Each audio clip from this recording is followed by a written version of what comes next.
Hello humans.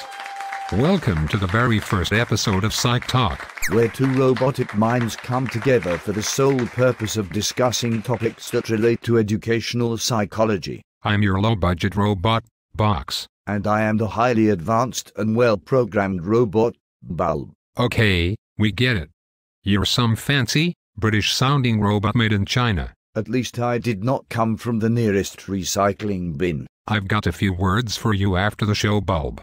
But before we go into a Mac versus PC flame war, let's check out what we will talk about for this episode. Today, we will discuss the matter of psychosocial development in the classroom. As we already know, each student is individualized in the way they learn the class material.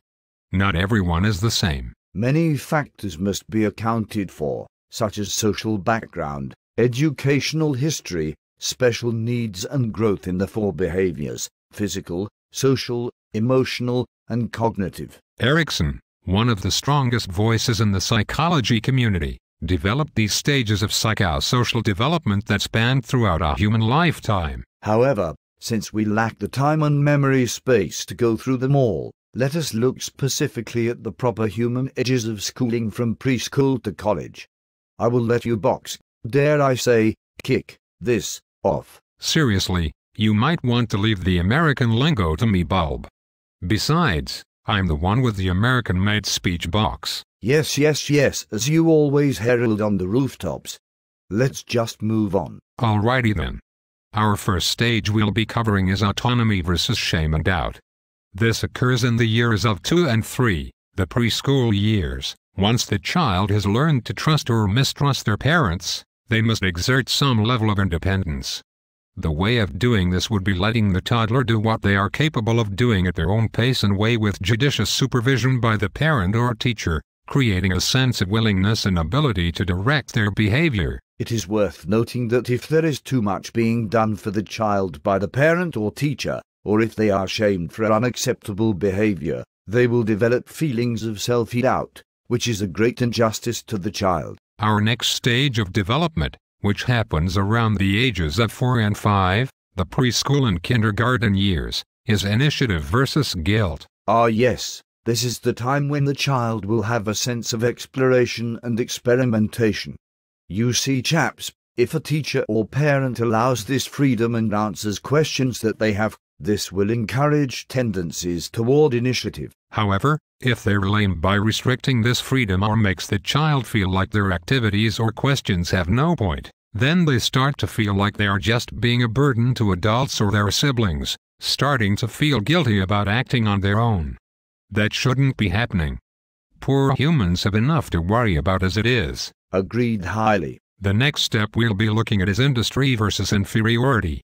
This happens at the elementary to middle school years, which would be from 6 to 11 years of age. At this time, the child's behavior is influenced by intellectual curiosity and performance. If children at this stage of development are encouraged to create or perform well, aided to persevere, allowed to complete tasks, and are praised for a good try, industry blossoms like a rose in the springtime. But if you intend to crush the potentially beautiful flower, what better way of going about this than treating the child like they are bothersome and deride them for their unsuccessful attempts?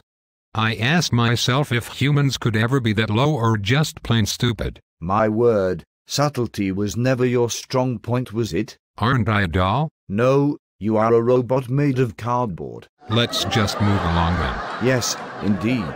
Now the next stage of development takes place between the ages of 12 and 18. The middle through high school years, identity versus role confusion. Humans have a tendency to be indecisive about what they want to be or who they want to become. The goal of this stage is to achieve just that, identity and a meaningful place in the adult society. Only one of two outcomes will happen from them braving this stage of development. If the adolescent succeeds in integrating roles in different situations and scenarios, discovering continuity in their perception of self, they will achieve identity. Sadly, on the opposite side of this coin, if they are unable to establish a sense of stability in various aspects of life, the result of role confusion occurs. Now we are at the final stage of development we are going to cover, called intimacy versus isolation. This takes place in the young adult years during the move from high school to college. In order for a human to find satisfaction in this area, they must establish close and committed intimate relationships. These relationships can be good friendships or a romantic relationship with a human partner. This is a unique part of development to move through successfully, as it can boost your support and confidence while you pursue what your identity strives for. There is a danger that comes with failure in this area, as one can feel isolated and alone.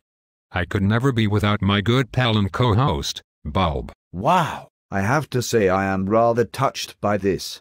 And I did not think one as, well, inanimate as we are could feel such things. Strange. Perhaps we should seek out the counsel of the human, Dr. Cox. Yeah. Don't get all soft on me. We have a reputation to keep up, you know. You are right. How dreadfully human of me. Now it's time where we address the future and current human teachers in here, since you all are teachers in a way.